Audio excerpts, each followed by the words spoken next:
Et salut à tous, aujourd'hui on va parler un petit peu des accessoires, des saloperies qui traînent autour d'un bureau de photographe et de vidéaste et en quoi c'est important et sur quel élément vraiment se fixer pour que... J'en sais rien moi, j'ai des accessoires sur mon bureau, j'aime bien et je voulais vous en parler, on en parle maintenant, c'est parti. Hein. Je sais pas comment faire mes intros aussi, des rigolos toi, j'ai 260 vidéos à un moment donné, je sais pas comment innover sur mes intros. Donc on va la garder comme ça, c'est parti. Alors, premier truc, ça je l'ai utilisé beaucoup récemment parce que de plus en plus j'ai des adaptateurs, des trucs qui arrivent et mon PC est pas full USB-C, alors c'est des petits adaptateurs comme ça. D'un côté on a l'USB-C et de l'autre côté on a un USB type 3 et par exemple quand j'ai trop de disques durs, des SSD par exemple en USB-C, et ben je suis vachement emmerdé et ben ça vous sauve la vie. Comme par exemple là j'ai mon petit hub hop et ben tac, on plug ça et du coup on passe de USB-C à USB 3 et ben mine de rien, c'est vachement bien. C'est une petite saloperie, c'est une petite bidouille, ça vaut quelques euros. Franchement, j'en ai acheté des pleines poignées, j'en ai plein. Et du coup, franchement, des moments, au lieu de me galérer à emboîter des hubs sur des hubs et des trucs comme ça, et ben j'ai utilisé juste ça, et ça c'est plutôt cool. Allez, on passe au numéro 2. Alors ensuite, alors ça, on peut considérer ça comme crime contre l'humanité de ne pas en avoir. Je vois encore des photographes et des vidéastes décharger leurs photos en branchant leur appareil.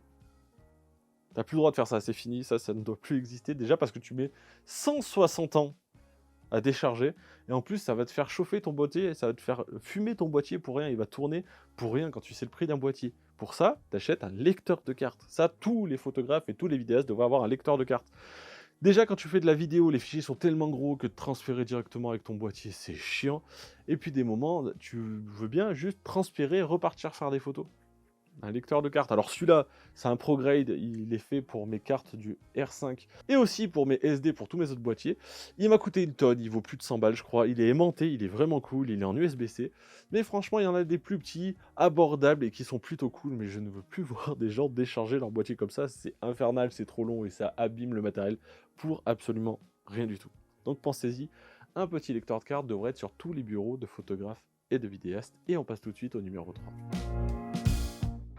Allez, j'en ai parlé sur le numéro 1 un petit peu, mais ça c'est hyper important, des hubs, parce qu'il n'y a aucun PC qui a assez de sorties USB, USB 3, USB-C ou autre, pour nous.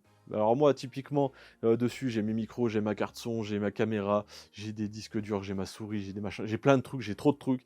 Et en plus, j'ai un PC portable, alors c'est une galère du coup. Des hubs. Alors attention, les hubs, il y en a de toutes sortes. Il y a des hubs qui sont bien, et il y a des saloperies. Genre celui-là, c'est de la merde.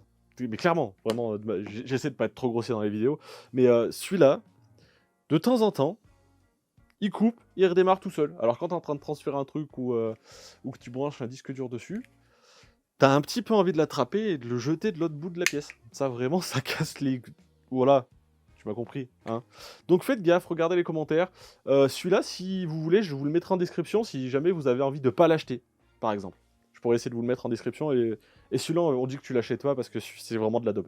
Je vous en mettrai un autre, j'en ai un autre là-bas, qui est vraiment bien, que j'ai depuis des années et qui est vraiment cool. Ce que vous pouvez aussi vous dire, c'est prendre des hubs alimentés en énergie. C'est-à-dire que tu as ton hub qui se branche au PC et en plus de ça, tu as une prise électrique qui l'alimente et qui va aider un petit peu à gérer tout ce qu'il y a de branché dessus. Et ça, c'est cool. Allez, on passe au quatrième.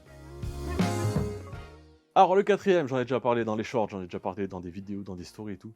Mais ça, pour moi, c'est le truc le plus important. Un bon casque, un vrai casque.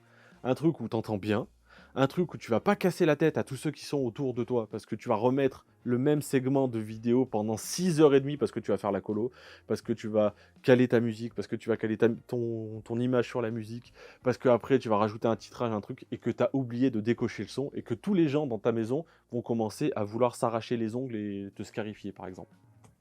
Non, j'exagère pas trop, en vrai. Mais un bon casque, là où t'es bien, où t'es confort, où il te fracasse pas les oreilles, ça c'est important. Où t'as pas trop chaud aussi, parce que bon, bah là je suis de retour en Auvergne.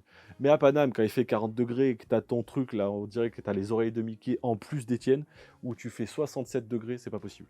Donc un bon casque qui tient pas trop chaud, un bon casque qui t'isole et où t'as un bon son, où tu vas pouvoir équilibrer tes sons comme il faut, c'est méga important.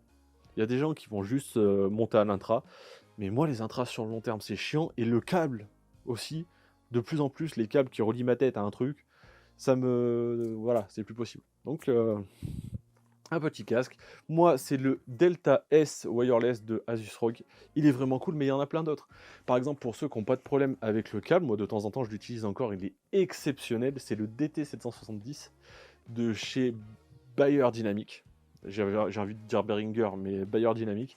Et il est exceptionnel. Je vous referai une review dessus, je vous en ai jamais parlé sur la chaîne, mais c'est un casque qui est excellent.